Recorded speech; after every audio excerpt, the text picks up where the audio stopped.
On est à quelques jours du déclenchement de la campagne électorale fédérale. Il y a un tribunal vient d'autoriser une série de contestations judiciaires contre le projet de l'oléoduc Trans Mountain. Ça veut dire, Raymond, c'est un pavé dans la mare pour le gouvernement parce que cette saga-là n'en finit pas, là.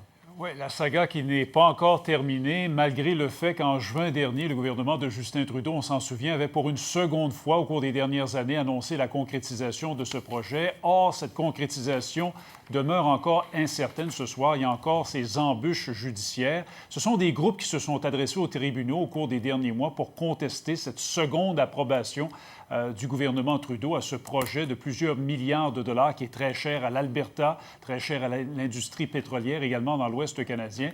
Et voilà que cet après-midi, la Cour d'appel fédérale a autorisé 6 de ces 12 demandes de contestation, des groupes autochtones qui disent que le gouvernement fédéral a encore une fois bâclé ces consultations. Donc, leurs recours seront entendus, mais de façon expéditive. C'est écrit dans le jugement qu'on veut procéder très rapidement, Pierre. Maintenant, la construction du projet, qu'est-ce qu'il y en est, là? Est-ce qu'on a tout arrêté?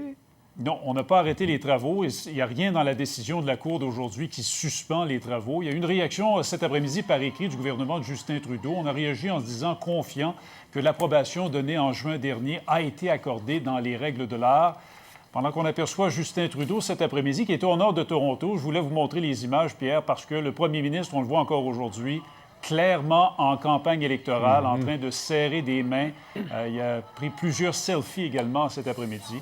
Alors qu'on attend toujours, encore aujourd'hui, de connaître à quel moment la campagne électorale 2019 sera officiellement déclenchée. On parle d'une campagne qui va durer minimalement 36 jours, donc ça devrait venir là, le 15. Le premier ministre, il a jusqu'au 15 septembre pour déclencher officiellement les hostilités. Merci, Raymond.